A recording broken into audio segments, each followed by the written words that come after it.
There's not many sentences that immediately turn people off a game these days, but early access 2D indie roguelike is definitely one of them. Luckily for me, I'm an absolute whorebag when it comes to roguelikes in general. First saw footage of Noita on Reddit. Can't quite put my finger on when I saw it, but it was well over a year ago, and the idea of the game blew me away. A roguelike in the vein of Spelunky, but every pixel in the game is simulated. This was a dream come true, surely. Like many people who have nothing better to do with their time, I was hugely attached to an old Flash game called Powder. There are many different forms of the game, but it was essentially a time-wasting toy. Simulate particle physics, where you would basically just piss around with physics in a pixely sandbox. It was great, but ultimately pointless. Noita is essentially the antidote to Powder's biggest problem, an objective game within that physics sandbox. As soon as I started playing Noita, I fell in love with it. I've played many similar platforming roguelites that followed in the wake of Spelunky, Catacomb Kids and Vagante being two of my favourite standouts, but as much as I like both of those games, their overbearing difficulty can sometimes leave me feeling exhausted after a couple of run-throughs. Noita is as difficult as any other roguelite out there. Death equals death, and a fatal mistake can occur just from simply experimenting.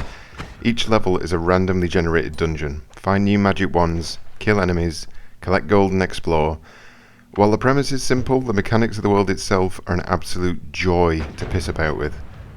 You have an exceptionally brief tutorial to start you off, which teaches you how to levitate, because there is no jump, interact with things, and aim/fire your magic wands. You can also kick things, which can come in exceptionally handy if you want to push something delightfully dangerous toward an enemy. There are perks to choose from, spells to learn, enemy behaviours to understand, and experiments to partake in, which usually lead to you blowing yourself up in hilarious ways. I mentioned that Noita is difficult, but I would say that 90% of my deaths so far have been as a direct result from my insistence on blowing everything up. I simply cannot help myself. I come across an explosive box, or I see one out of the corner of my eye, and I become a man possessed. I get absolutely nothing from doing it, but the chain reaction of what can occur is just absolutely fascinating to me.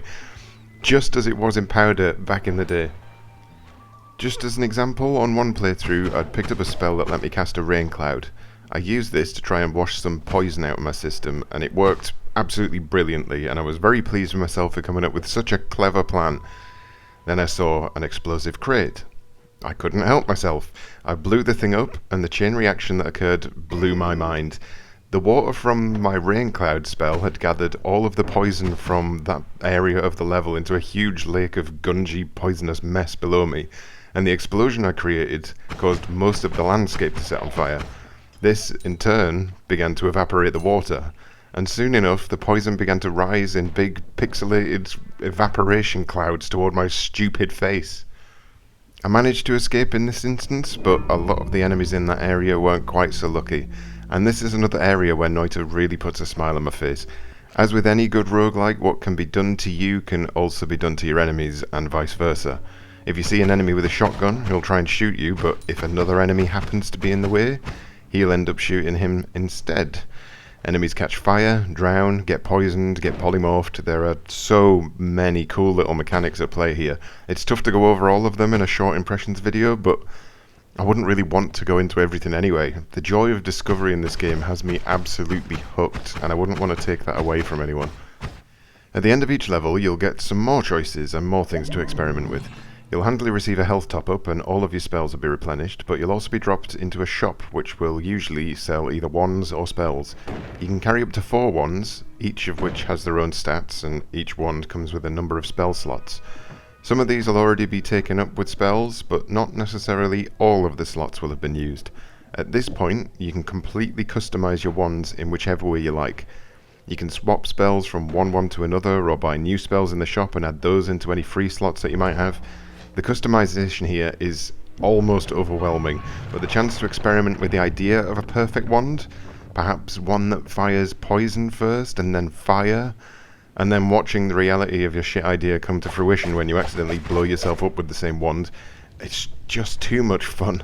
After 10 run-throughs, I've barely even saw the same spell come up twice. I haven't delved too far into the depths of the game yet, but I've managed to get to the 3rd or 4th dungeon, and I can attest to the difficulty ramping up fairly steeply. There are no permanent unlocks from what I can see, and I know that can turn some people off, but it honestly doesn't bother me that much. There is so much to discover in a single playthrough that I never felt like my death was necessarily putting me back to square one. It simply meant I had to adjust my tactics to whatever new items I came across on this current run. The game works great with keyboard and mouse or a pad. Animation has tons of character, and you can generally keep your eye on what's happening even when the screen is filled with chaos.